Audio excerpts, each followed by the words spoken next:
अखण्डमण्डलाकारं व्याप्तं येन चराचरं तत्पदं दर्शितं येन तस्मै श्रीगुरुवे नमः।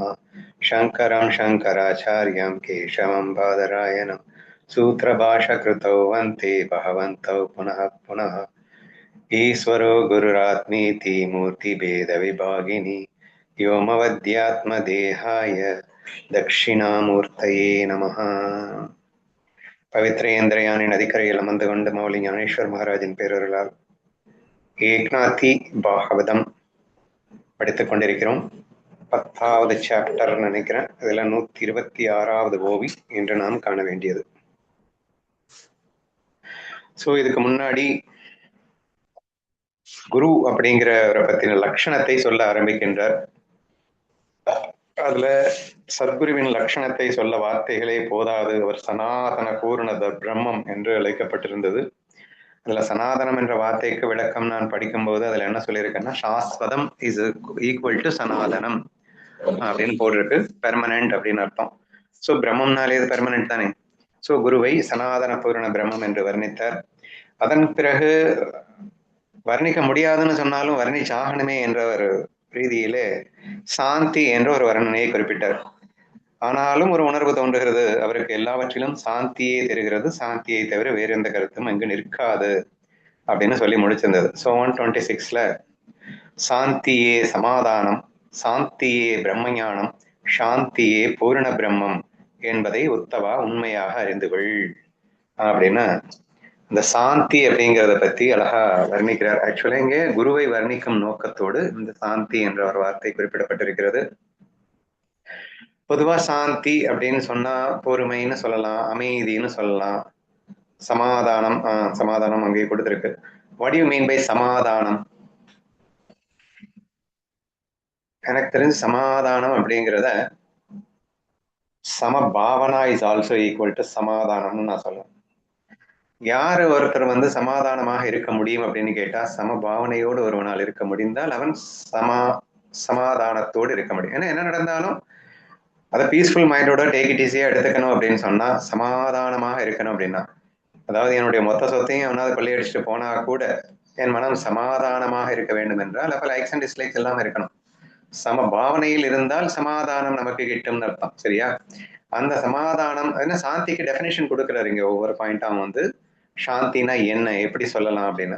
சமாதானமாக இருந்தால் அதற்கு பெயரே சாந்தி. ஸோ சாந்தியே சமாதானம் என்று சொல்லப்பட்டிருக்கிறது. நெக்ஸ்ட் சாந்தியே பிரம்மஞானம். ஆக்சுவலா இந்த சாந்திங்கிறது சமபாவனாங்கிறது எப்ப வரும்? பிரம்மஞானம் இல்லாம வரவே வராதுங்க. அன்புன்னு சொல்லுவோம் சமபாவனைக்கு இன்னொரு பேரு. சமாதி சத்சங்கத்துல சம அப்படின்னு ஒண்ணு வரும். அதுலதான் அந்த காம் மைண்ட் அதுதான் நீங்க. ஆனா சமாதான அப்படின்னு இன்னொன்னு இருக்கு, அதுக்கு ஒன் பாயிண்டட்னஸ் ஃபோக்கஸ் அப்படின்னு எக்ஸ்பிளனேஷன் இருக்கு. இங்க எனக்கு தோணுதை நான் சொல்லிட்டு இருக்கேன். இங்க சாந்திக்கு எனக்கு இப்படிதான் புரியுது.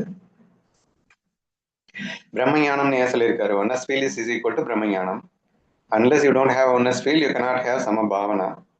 சமபாவனா இல்லாம லவ் இல்லை, லவ் இல்லாம அமைதி இல்லை. ஸோ அல்டிமேட்லி சாந்தி இஸ் ஈக்குவல் டு அன்பு, சமபாவனா, அமைதி. ஸோ எல்லாமே இந்த ஒரு பாயிண்டோட மென்ஷன் பண்ணும்போது இங்கே குறிப்பிட்ட சமாதானம் பிரம்மஞானம் என்பதற்கு விளக்கமாக இருக்கிறது என்று நான் பார்க்கின்றேன். மறுபடியும் பிரம்மஞானத்துக்கு இன்னொரு வார்த்தையில பூரண பிரம்மம் அப்படின்னு ஒரு வார்த்தை குறிப்பிட்டிருக்காரு. ஸோ பிரம்மஞானம் எதற்காக வேணும்? பூர்ண பரபிரமமாக நாம் ஆவதற்கு அந்த பிரம்மஞானம் தேவை இல்லையா? தட் ஒன்னஸ் ஃபீல் ரிசல்ட்ஸ் இன் பூர்ண பரபிரம்ம அப்படின்னு சொல்லலாம். ஸோ அது எகெயின் சாந்திக்கு இன்னொரு டெஃபினிஷனா கொடுக்கப்பட்டிருக்கிறது. சாந்தியே பூர்ண பிரம்மம் என்பதை உத்தவா உண்மையாக அறிந்து கொள் அப்படின்னு சொல்லியிருக்காரு.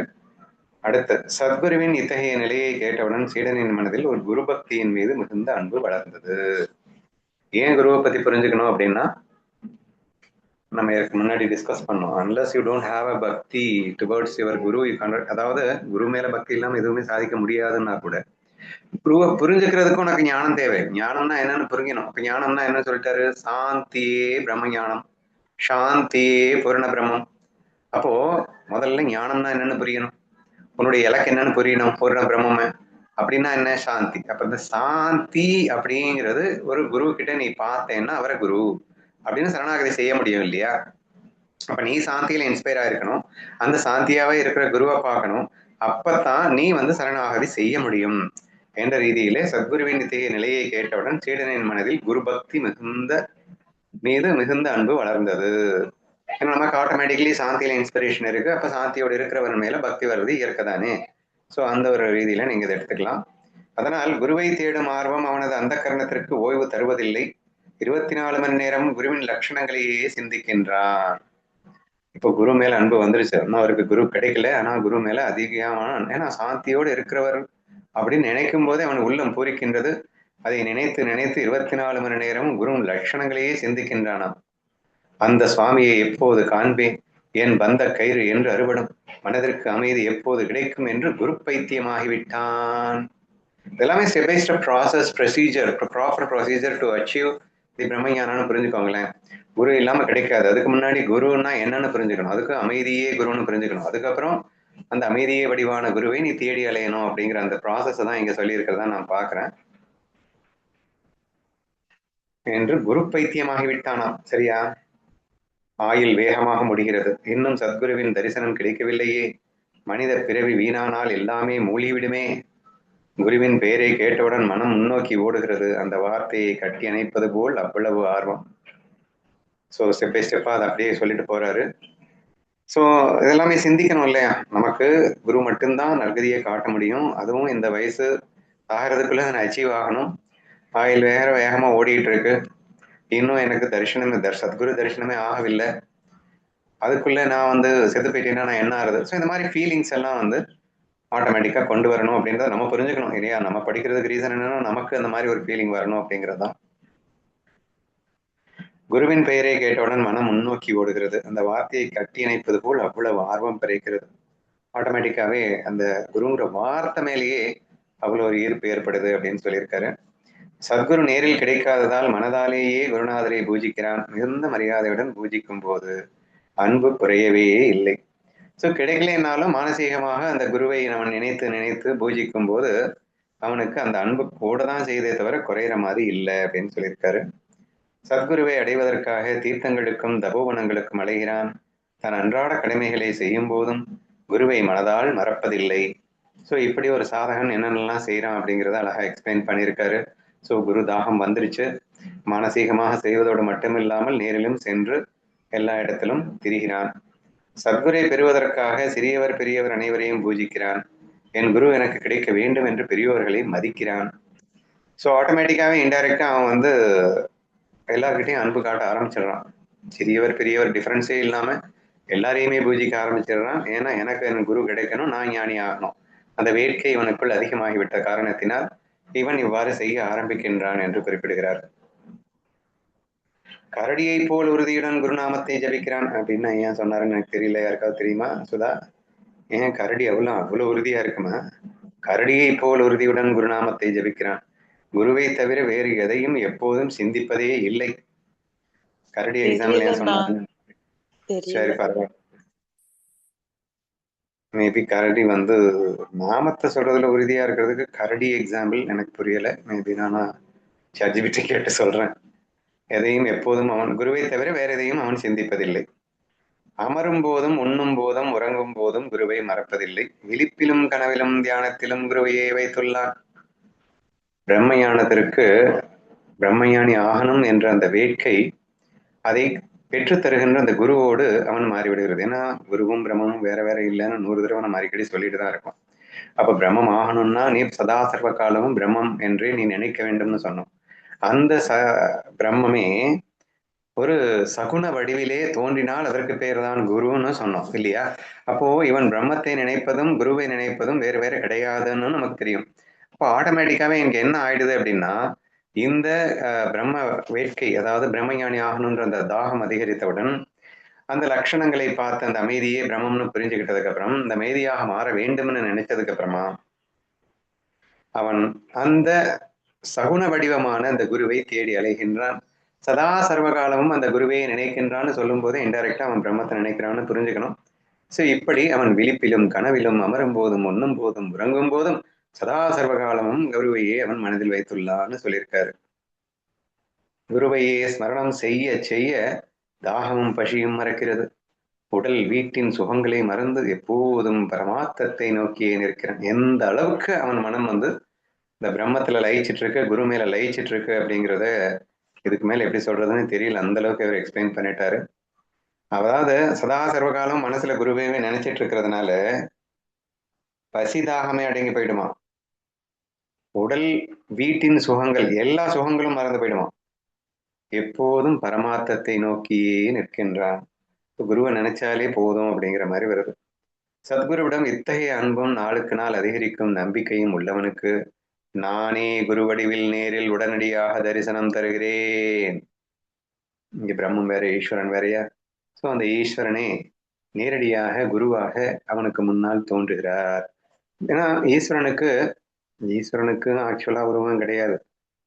அதாவது விஸ்வரூபா இஸ் கால்டு தி ரூபா ஆஃப் தி ஈஸ்வரா அப்படின்னு நம்ம சொல்லுவோம். ஆனா அவனே ஒரு ரூபத்தில், ஒரு சகுன ரூபத்தில், நம்ம மாதிரி ஒரு ரூபத்துல ஒரு உருக்கொண்டு ஒரு குருவாக தோன்றி நானே அவனுக்கு முன்னாடி நிற்பேன். ஸோ இதுதான் நம்ம குரு கிடைக்கல அப்படின்னு சொன்னா பிரச்சனை நம்ம கிட்ட குருதாக இல்லைன்னு அர்த்தம்னு புரிஞ்சுக்கணும். டிக்ளேர்ட் இயர் நானே என்ன சொல்லிட்டேன், நானே குருவாக இருந்து அவனுக்கு முன்னாடி நிப்பேன்டா அப்படின்னு கண்ணன் சொல்லிட்டான்னா, கண்ணன் சொல்ற வார்த்தையில கண்டிப்பா தப்பு இருக்க வழியே இல்லை. அப்ப சொல்லிட்டாரு அப்படிங்கிறப்போ அப்போ நமக்கு குரு கிடைக்கல, சரியான குரு நமக்கு கிடைக்கல அப்படின்னா பிரச்சனை நம்ம கிட்டதான். நம்ம சரியான குருவை தேடலைன்னு அர்த்தம். அமைதியே அப்படிங்கிற அந்த பரபிரம்மம் அப்படிங்கிற அந்த அமைதியின் சுரூபமான அந்த குருவை சதா கர்வகாலமும் இந்த மாதிரி சிந்திச்சுட்டு இருந்தா கண்டிப்பா நமக்கு கிடைச்சிருப்பார் அப்படின்னு புரிஞ்சுக்கணும். நம்பிக்கை எவ்வளவு அதிகமோ அவ்வளவு தரிசனம் அருகில் வருகிறது. சாதனங்களில் மிக முக்கிய சாதனம் இந்த நம்பிக்கை ஒன்றே. இங்க நம்பிக்கை அப்படிங்கிறது அந்த பிரம்மமாக தன் குருவை காண வேண்டும் அப்படிங்கிற அந்த நம்பிக்கை. கண்டிப்பா என் குரு வருவார் என்ற நம்பிக்கை. அந்த நம்பிக்கை எவ்வளவு அதிகமா இருக்கிறதோ அந்த அளவுக்கு அது. ஏன்னா நம்ம இன்னும் டைரக்டா அத்வைதத்திலேருந்து பார்க்கணும்னா எண்ணம் தான் எல்லாமே ஒரு அனுபவமா மாறுது. ஸோ இவனுடைய அந்த நம்பிக்கை ஆட்டோமேட்டிக்கா அனுபவம் ஆகித்தானே ஆகணும். கோடி உயர்ந்த சாதனங்களை செய்தாலும் அரை காசு ஞானம் கிடைக்காது. ஆனால் சத்குரு பஜனையின் அரை நொடி காலம் கோடி ஞானத்தின் செல்வத்தை தரும். அம்மா அம்மா படியோ என்ன மாதிரியான எக்ஸ்பிளனேஷன் பாருங்களேன். அப்படியே உல்டாவா போட்டிருக்காரு பாருங்க. கோடி உயர்ந்த சாதனங்களை செய்தாலும் அரை காசு ஞானம் கிடைக்காது. சத்குரு பஜனையின் அரை நொடி காலம் கோடி ஞானத்தின் செல்வத்தை தரும் அப்படின்னு அற்புதமாக ஒரு விஷயத்த சொல்லியிருக்காரு. இங்க சாதனங்கள் அப்படிங்கறத என்ன எடுத்துக்கணும்னா, நீங்க இருக்கக்கூடிய மற்ற எல்லா சாதனங்களையும் எடுத்துக்கலாம். சமம், தமம், சமாதி சம்பத்துல சொல்லக்கூடியது எல்லாமே சாதனங்கள் தான். கர்மயோகம் சாதனங்கள், எல்லா சாதனங்களும் இருக்குதான். ஆனால் அதெல்லாம் ஞானத்தை கொடுக்காது அப்படின்ட்டு. சத்குரு பஜனையின் அரை நொடி காலம் இந்த கோடி ஞானத்தின் செல்வத்தை தரும். ஆனா இங்க சத்குருவின் பஜனைன்னா நீங்க சத்குரு மேல 2 பாட்டு பாடிட்டா வந்துடும் அப்படின்னு அரை நொடி காலம்னு நினைச்சிடக்கூடாது. இப்ப அதுக்கு முன்னாடி குரு மேல அவன் எப்படி இருப்பான்ற ஒரு ஃபீலிங்கை சொல்லிட்டாரு. அந்த ஒரு ஃபீலிங்கோட நீ சத்குரு பஜனையை பண்ண அப்படின்னா நீ சரணாகதியில தான் இருப்ப. ஸோ ஆல்ரெடி யுவர் காட் சரணாகதி வித் குரு. அந்த குரு சரணாகதி ஆயிடுச்சு அப்படின்னாலே நீ ஞானி தானே. அப்போ அந்த முழுமையான ஞானம் அப்படிங்கிறதே எப்ப கிடைக்குதுன்னா சரணாகதத்துலதான் கிடைக்குது. Unless you don't surrender to guru, இனி ஞானியாக முடியவே முடியாதுன்னு அர்த்தம். நீ என்னதான் பயிற்சி நீ சுயமா பண்ணலாம், ஆனா சத்குரு சரணாகதி இல்லாம கண்டிப்பா ஞானத்தை நீ அடைய முடியாது அப்படின்னு சொல்லியிருக்காரு. சத்குரு பஜனையினால் மோட்சம் தானே வந்து காலடியில் விழும். ஆனால் குருவின் திருவடி அன்பில் தோய்ந்த பக்தன் அந்த மோட்சத்தை விரும்ப மாட்டான். ஸோ அந்த மாதிரி அவன் சரணாகதியில இருக்கும்போது ஆட்டோமேட்டிக்கா மோட்சம் அவனுக்கு சேர்ந்துருது. ஆனா அவன் அதுக்கு மேலே இஷ்டம் இல்லை. அப்போ கல்பித துவைதமாக மாறிவிடுகிறதுன்னு வச்சுக்கோங்களேன். ஸோ இவனுக்கு பொறுத்த வரைக்கும் தான் வேதத்திலே இருந்து தன் குருவை எப்போதும் சதா சர்வகாலம் சேவை செய்து கொண்டு அவர்களிலே இருக்க வேண்டும்ன்ற ஆசைதான் அவனுக்கு அதிகமா இருக்கு. அதனால மோட்சமே வந்தாலும் வேண்டாம் என்று சொல்லிவிட்டு அவன் அதை விரும்புவதில்லை, அவர் அருகில் இருக்கவே விரும்புகின்றான்னு சொல்லியிருக்காரு. ஸ்ரீ குரு திருவடியின் இனிமை கோடி மோட்ச சுகத்தையும் மறக்கடிக்கிறது. குரு பஜனையில் விருப்பமில்லாதவர்கள் சம்சாரம் என்னும் சிறையில் விழுகிறார்கள். இது எல்லாமே குருவின் மகிமையை, அந்த குருவை எப்படி பார்க்கணும் அப்படிங்கிறத ரொம்ப விஸ்தாரமா சொல்லியிருக்காருன்னு நீங்க புரிஞ்சுக்கணும். என்னுடைய பாயிண்ட் ஆஃப் வியூல நான் இதை எப்படி பாக்குறேன் அப்படின்னா, எப்ப நீ குருட்ட சரணாயிட்டியோ அப்பவே நீ பிரம்மஞானியா மாறிட்ட, அப்படின்னா ஞான பக்தனா மாறிட்ட. அப்படின்னா ஞான பக்தனா மாறினா எப்படி பஜனை பண்ண முடியும்? ஞான பக்தனா மாறினதுக்கு அப்புறமும் கல்பித துவைதத்திலே பஜனை செய்ய வேண்டும். அந்த மாதிரி ஞான பக்தனை எனக்கு பிடிக்கும்னு கீதையில ரொம்ப தெளிவா சொல்லியிருக்கான் இல்லையா? சோ அதைத்தான் எனக்கு இந்த இடத்துல நினைவு கூற தோன்றுகிறது. ஸோ இந்த மாதிரி அவன் துவைத பக்தியிலே, அப்படின்னா கல்பித துவைத பக்தியிலே இருந்து கொண்டு முழுமையான சரணாகதி ஆயிட்டான்றதுனால ஞான பக்தனாக இருந்து கொண்டு அவன் இம்மாதிரி செய்கின்ற அந்த சுகம் எப்படி இருக்கும் அப்படின்னா, கோடி மோட்ச சுகத்தையும் மறக்கடிக்கிறதாக இருக்கின்றது அப்படின்னு சொல்லியிருக்காரு. சரியா? அப்படின்னா என்ன அர்த்தம்? நீ ஞானி ஆயிட்டேன்னாலே அது பிரம்ம சுகத்தை நீ அடைஞ்சிட்ட.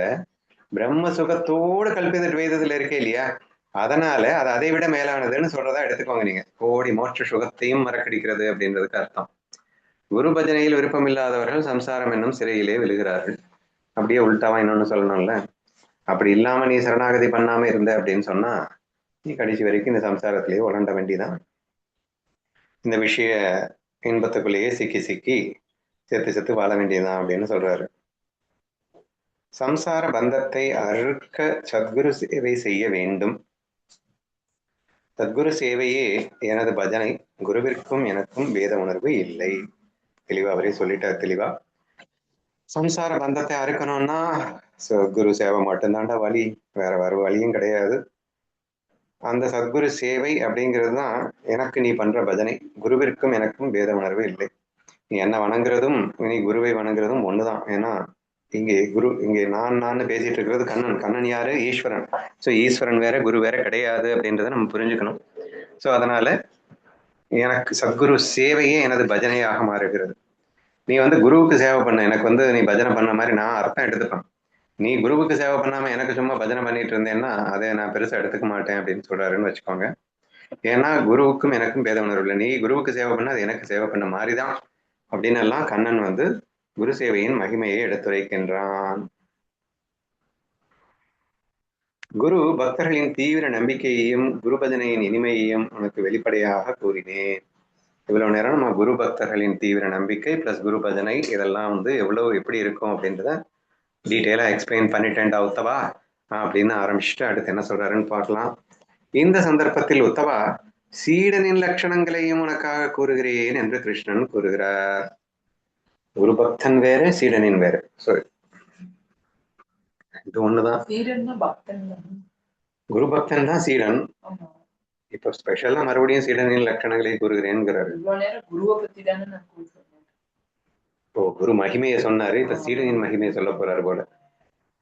ஆனா குரு மகிமையை சொல்றதோட கிட்டத்தட்ட அவன் சதா சர்வகாலம் குருவே நினைச்சிட்டு இருப்பான். சதா சர்வம் அவனே கிட்டத்தட்ட அவன் குருவின் லட்சணங்கள்ன்ற பேர்ல ஆரம்பிச்சு கடைசியில் அவர் சொல்லி முடிக்கும் போது சீடனின் லட்சணங்கள் சொல்ற மாதிரி தான் வந்தது. பட் பிகினிங் குரு லட்சணங்கள்ல தான் ஆரம்பிச்சாரு. குருவே அமைதியே பிரம்மம் அப்படின்னு குரு லட்சணங்கள்ல ஆரம்பிச்சு அதை சீடன் லட்சணங்கள் போய் முடிஞ்சிருச்சு. உடனே கண்ணனுக்கு தோணுது அதை ஸ்பெஷலா சீடன் லட்சணங்கள் சொல்லணும் அப்படின்னு அடுத்த ஸ்லோகத்துல சொல்லிடலான்னு ஆரம்பிக்கிறாரு. மரியாதை கிடைப்பதை கண்டு சீடன் எவ்வாறு தவிக்கிறான் என்றால், தூண்டிலில் சிக்கிய மீன் துடிப்பது போல் மரியாதை வந்ததும் அஞ்சுகிறான். அமானித்துவா வந்துருச்சுப்பா, ஞானேஸ்வரியில வந்த அமானித்துவா. ஸோ சீடனின் லட்சணங்கள் எப்படி இருக்கணும் அப்படின்னு சொல்லும்போது நம்ம ஞானேஸ்வரியில படிச்ச அமானித்துவாவை இங்க கொண்டு சொல்லியிருக்கார். ஸோ மரியாதையோ புகழோ கிடைச்சா அவன் தவிக்கின்றானாம். எப்படி தூண்டிலில் சிக்கிய மீன் துடிப்பது போல் மரியாதையை கண்டு அஞ்சுகிறான். அப்படியே நம்ம ஞானேஸ்வரியின் அமானித்துவால நம்ம ஞானதேவர் சொன்னது வருது. பூச்சாண்டியின் பெயரை கேட்டு குழந்தை அஞ்சுவது போல் மரியாதையை பற்றிய பேச்சை கேட்டாலே உயிருக்கு பயந்து தவிக்கின்றான். நிறைய எக்ஸாம்பிள் போயிட்டு இருக்கு. ஸோ பூச்சாண்டியின் பேர்னா குழந்தை பயங்கரமா பயப்படும். அப்படின்னா யாராவது புகழ்ந்தாங்கன்னா அப்படி பயப்படுவானாமா இவன். புயல் காற்றில் வாழை மரம் நடுங்குவது போலவும் அலைகளின் சூரியனின் பிம்பம் நடுங்குவது போலவும் புகழை கண்டு நடுங்குகிறான். எத்தனை எக்ஸாம்பிள் புரிஞ்சுக்கோங்க. புயல் காத்து அடிக்கும் போது வாழை மரம் பார்த்தீங்கன்னா அப்படியே எப்படா விழுந்துருமோ அப்படிங்கிற நம்மளே பீதியில இருப்போம். ஐயோ எப்ப வேணா விழுந்துரும் போலையா அப்படின்னு. ஏன்னா மற்ற மரங்கள் ஸ்ட்ராங்கா இருக்கும், இது ரொம்ப வீக்கா இருக்குமா, ஓங்கி ஒரு காத்து அடிச்சாலே டப்புன்னு விழுந்துரும். அதனால அப்போ அந்த வாழை மரம் எவ்வளவு நடுங்கிட்டு இருக்கும் அப்படின்னு யோசிக்கணும். மற்ற மரங்கள்லாம் கூட நின்றுடும்ல. அதனால வாழை மரம் எவ்வளவு நடுங்குதோ அந்த மாதிரி அவன் நடுங்குவானா. அதே மாதிரி அலைகளிலே சூரியனின் பிம்பம், கண்டிப்பா எவ்வளவு ஒரு அலக்களிப்பு அப்படின்னு சொல்லுவோம்ல, அப்படி ஒரு கஷ்டம். எப்போ புகழை காணும்போது அப்படி ஒரு நடுக்கம் இவனுக்கு ஏற்படுகிறது. மரியாதையை கண்ணால் பார்க்க கூட விரும்புவதில்லை. பெருமை என்பது பெரிய ஆபத்து என்று அதை தன் அருகில் வர விடுவதே இல்லை. மரியாதையை ஏற்றுக்கொண்டால் உடல் அபிமானம் உறுதியாகிவிடும். எனவே மான அபிமானங்களை துறந்து எளியோனாகவே வாழ்கிறான். மரியாதை வந்துச்சுன்னா என்ன வரும்? ஈகோ வந்து தொலைக்கும், ரெஸ்பெக்ட் லுக்கிங் குட் வந்து தொலைக்கும். அதனால வேண்டாம்டா சாமி என்று மான அபிமானங்களை துறந்து எளியோனாகவே வாழ பெறும். அவர் சொல்லியிருப்பாரு, மிக்க பிரியத்துடன் பைத்தியக்கார பேஷம் போன்று திரிவான். அந்த ரேஞ்சுக்கு அவர் பேசியிருப்பாரு. ஸோ கிட்டத்தட்ட அதுதான் இங்க வந்திருக்கு. என் பெயர் உருவம் முற்றிலும் ஒழிய வேண்டும், என்னை யாரும் இது அப்படியே அதுல வந்ததுதான். ஸோ என் உருவமும் யாருக்கும் தெரியக்கூடாது என்று அவன் வாழ்வான். அவன் தனியாக காற்றில் அலைந்து திரிவான். காற்றே அவன் கூட்டாளி அப்படின்னு எல்லாம் அதுல சொல்லியிருப்பாரு. ஸோ கிட்டத்தட்ட அதே விஷயம் இங்க வருது. என் பெயர் உருவம் முற்றிலும் அழிய வேண்டும், என்னை யாரும் பார்க்கக்கூடாது. இந்த வரி அப்படியே அதுல இருக்கு. அந்த ஓவி என்ற நிலையை அடையவே அவன் வழிகளை செய்கிறான். இதுக்காகவே என்ன பண்ணா இந்த மாதிரி அடையணுமோ அதெல்லாம் பண்ணிட்டு இருப்பான்னு வேற சொல்லியிருப்பாரு. ஸோ கிட்டத்தட்ட அதையும் இங்க சொல்லியிருக்காரு. இந்த மாதிரி நான் ஆகணும்னா நான் என்ன செய்யணுமோ அதைத்தான் அவன் பண்ணிட்டு இருப்பானா. எதை செய்தால் உலகத்தார் மத்தியில் குறைவு ஏற்படுமோ அதையே பெரும்பாலும் செய்து கொண்டிருப்பான் அப்படின்னு சொல்லியிருப்பாரு. அந்த வரிகள் எல்லாம் அப்படியே இங்கே அமைகின்றன. உலகியலை கண்டு வெறுப்பும் உடல் வீட்டின் மீது சலிப்பும் அடைந்து தனிமையில் மகிழ்ந்து துவைதத்தின் சேர்க்கையை தவிர்க்கின்றான். அமானித்துவதான். சோ தனிமையிலே வாழ விரும்புவான் அப்படிங்கிற விஷயம் இங்க சொல்லியிருக்கு. ஸோ உலகியலிலும் வெறுப்பு, உடல் வீட்டின் மீதும் சலிப்பு. வேணா கம்ஃபர்ட் மேல அவனுக்கு வந்து விருப்பம் இருக்காதுன்னு அர்த்தம். ஸோ துவைதத்தின் சேர்க்கையை தவிர்க்கின்றான் எக்ஸ்ட்ரா ஒரு பாயிண்ட் சொல்லியிருக்காரு. என்னை யாரும் பார்க்க கூடாது, அறியக்கூடாது, யாரும் புகழக்கூடாது என்றே மனதால் விரும்புகிறான். அதே விஷயம்தான் மீண்டும் சொல்லியிருக்காரு. புகழை கண்டவுடன் திருடன் துரத்தும் போது பணக்காரன் ஒளிவது போல உடல் அலட்சியம் என்னும் குகையில் ஒளிந்து கொள்கிறான். இன்னும் அவர் கண்டினியூ பண்ணிட்டே போறார். புகழை கண்டவுடன் திருடன் துரத்தும் போது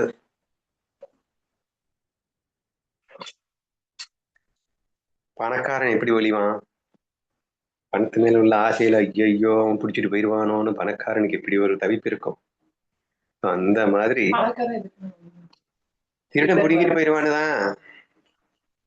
திருடன் துரத்தும் போது பணக்காரன் எப்படி பதுங்குவானோ அப்படி உடல் அலட்சியம் என்னும் குகையிலே ஒளிந்து கொள்கிறான். நான் உலகில் இருக்கிறேன் என்பதை யாருக்கும் தெரியக்கூடாது என்ற நிலையை அடைவதால் அவனால் மரியாதையை தாங்க முடிவதில்லை. நான் இன்னான் என்று உலகத்தார் அறியக்கூடாது என்று வாழ்வான் அப்படின்னு சொல்லுவார். அது அப்படியே வருது இந்த இடத்துல. அகந்தை மமதையை துறப்பதற்காக மரியாதையை பார்ப்பதே இல்லை. மரியாதையை ஏற்றால் அகந்தை வலுத்துவிடும். இதெல்லாம் ஏன் பண்றான் அப்படின்னா ஈகோவை டெஸ்ட்ராய் பண்றதுக்காக பண்றான் அப்படிங்கறத டைரக்டாவே சொல்லிட்டாரு. ஸோ எதுக்காக இதெல்லாம் நான் பண்றேன் அப்படின்னா மரியாதை நான் ஏற்றுட்டாலே எனக்கு ஈகோ வந்து தொலைச்சிடும். அதனால நான் இப்படித்தான் ப்ராக்டிஸ் பண்ணுவேன் அப்படின்னு அழகா எக்ஸ்பிளைன் பண்ணியிருக்காரு இந்த இடத்துல. அகந்தை உள்ளவர்களே எப்போதும் மரியாதையை விரும்புவர். அகந்தையை துறப்பவன் மான அவமானங்களை பார்ப்பதில்லை.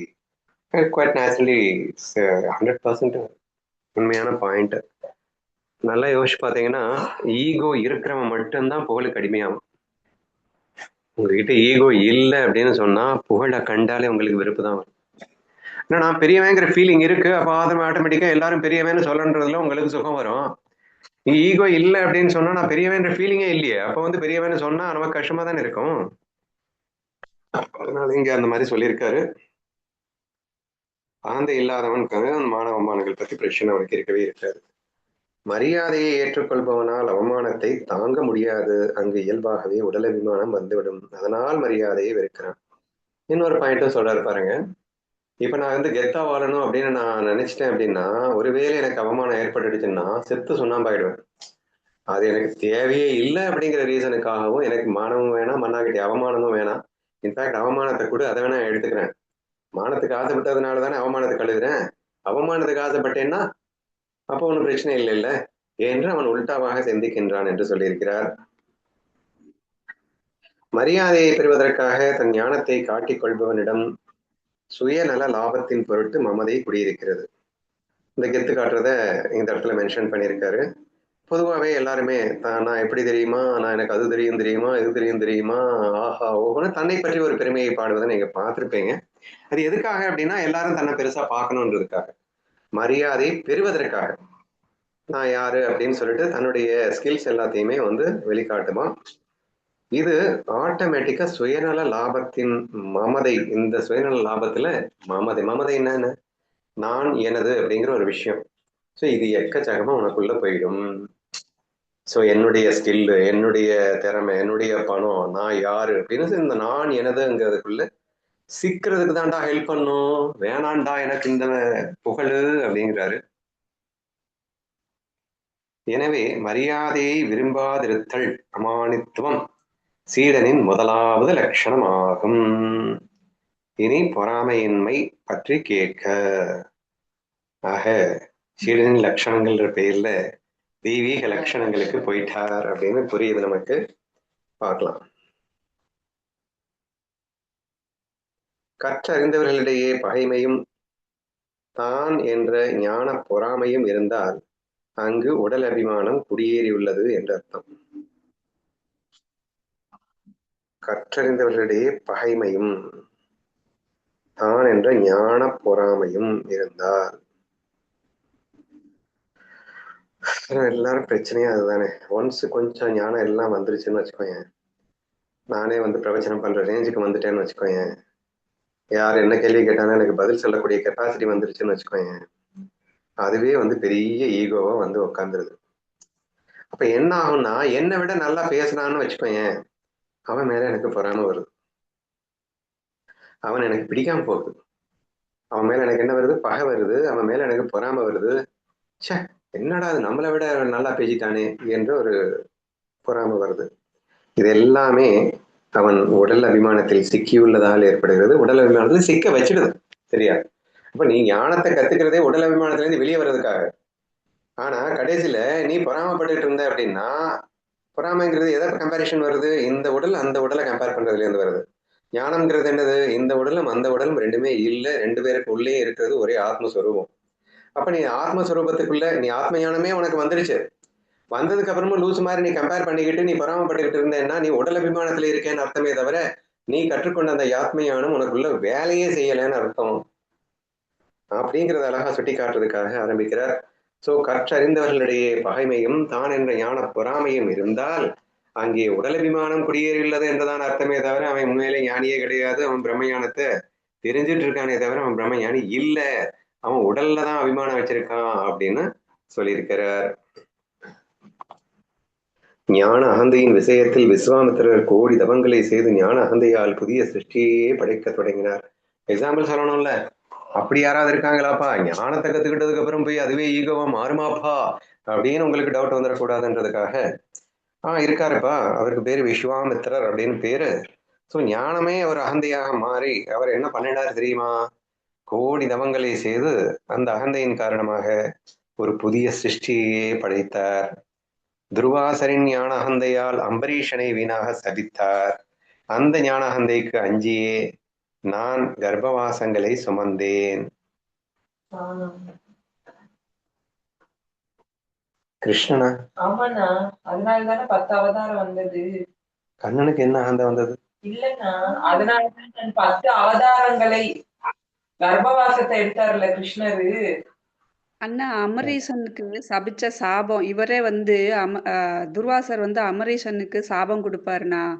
நீ வந்து ஆமையா போற, மீனா பிறந்துக்கோன்னு 10 இது சொல்லுவாரு. அது எல்லாத்தையுமே இவர் ஏத்துக்கிட்டு அவதாரமா எடுப்பாரு. ஓ அப்படியா? சரி சரி சரி அதனாலதான் சரி கிருஷ்ணருக்கு கர்ப்பவாசம் வந்திருக்கு. சரி சரி சரி சரி எனக்கு இதுதான் இப்போ தெரியும். ஸோ அம்பரீஷன் கதை நமக்கு தெரியும். ஸோ அந்த அம்பரீஷன் கதையில அவர் சபிக்கிறார். அந்த சாபத்தை கண்ணன் ஏற்றுக்கொண்டதால் கண்ணன் பிறக்க வேண்டி வந்தது அப்படிங்கிறது நம்ம புரிஞ்சுக்கணும். ஓகே. பிரம்மனின் ஞான அகந்தை எக்ஸாம்பிள்ஸ் ஃபார் ஞான அகந்தை. ஸோ அப்போ துர்வாசருக்கு உண்மையான அகந்தை இருந்ததா அப்படின்னு எல்லாம் கேள்வி கேட்டு தேவையில்லாம கன்ஃபியூஸ் பண்ண வேணாம். இப்போ ஞானம் கற்றுக்கொண்ட பிறகும் அகந்தை இருக்குங்கிறத எக்ஸாம்பிள் காட்டுறதுக்காக இதை கோட் பண்ணியிருக்காரு. ஒரு எக்ஸாம்பிளா கோட் பண்ணியிருக்காருன்றதை மட்டும் நம்ம புரிஞ்சுக்க ட்ரை பண்ணுவோம். பிரம்மனின் ஞான அகந்தையால் ஆயர் சிறார்களை கவர்ந்து சென்றான். அந்த கதை நமக்கு தெரியும் இல்லையா?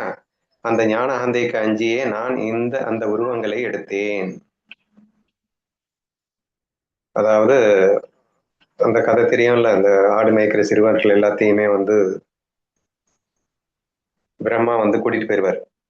அதுக்கப்புறமா இவனே எல்லா ஆயிரம் சிறுவர்களாக பல ஆயிரம் அவதாரங்கள் எடுத்துக்கொண்டு அந்த குழந்தைகளை எடுத்துக்கொண்டு அவங்க வீட்டுக்கு போயிடும். அதுக்கப்புறம் பிரம்மாவின் அகந்தை அழிந்தது அப்படின்னு ஒரு கதை வந்திருக்கு. அதெல்லாம் உங்களுக்கு தெரியும். அதனால இதெல்லாமே எக்ஸாம்பிளா காட்டுறாரு. ஸோ பிரம்மாவுக்கே அவ்வளவு பெரிய ஆட்களுக்கே ஞானம் இருக்கு, ஞானம் இல்லாதவங்கள அவங்கெல்லாம் ஞானத்தை வச்சுக்கிட்டு அகந்தையும் தொலையுதில்லை அப்படின்றதுக்கு இத்தனை எக்ஸாம்பிளா காட்டியிருக்கார்.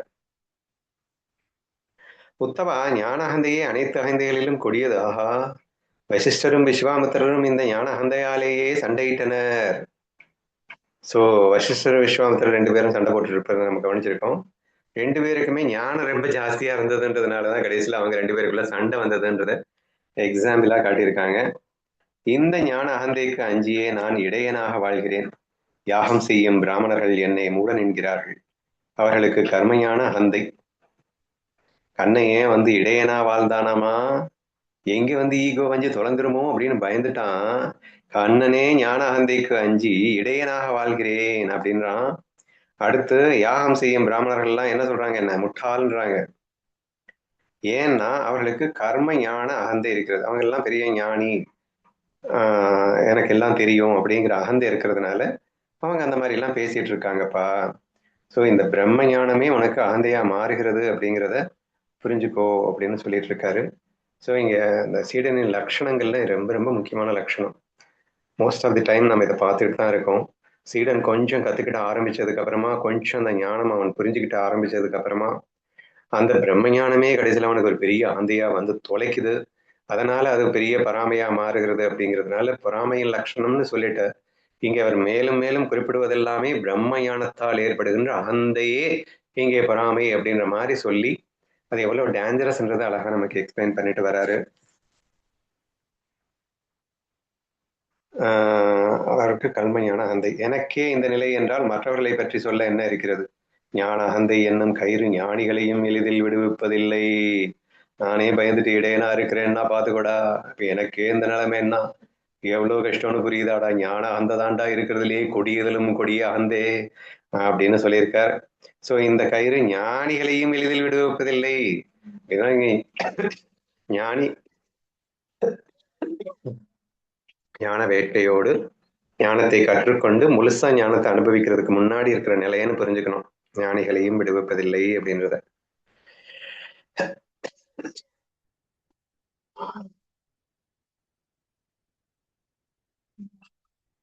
ஒரு நிமிஷம் இருங்க, தண்ணி குடிச்சுக்கிறேன்.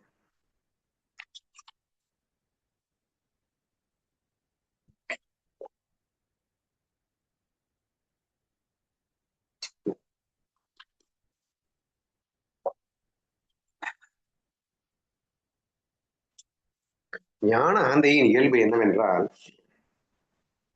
மூடர்களிடம் அது நிற்பதில்லை, ஆனால் ஞானிகளிடம் பகையையும் பொறாமையையும் உண்டாக்கி விடுகிறது.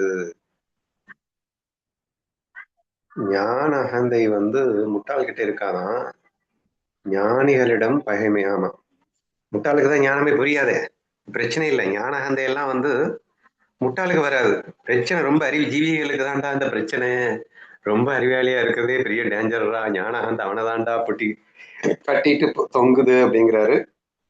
ஞானிகளிடம் பகையையும் பொறாமையையும் உண்டாக்கி வைக்கிறது.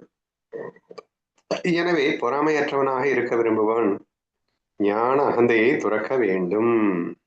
இல்லையெனில் அது பொறாமையோடு வாழ வைத்துவிடும் அப்படின்னு ஞான அகந்தையே பொறாமைக்கு ஒரு வழிகாட்டுகிறது. அதனால சீடன் ஞானத்தை கத்துக்கும் போது அது அகந்தை தொலைக்கும், அதுல இருந்து எச்சரிக்கையா இருக்கணும்டா அப்படிங்கிறத ரொம்ப பிரதானமா சொல்லியிருக்கிற மாதிரி எனக்கு தெரியுது.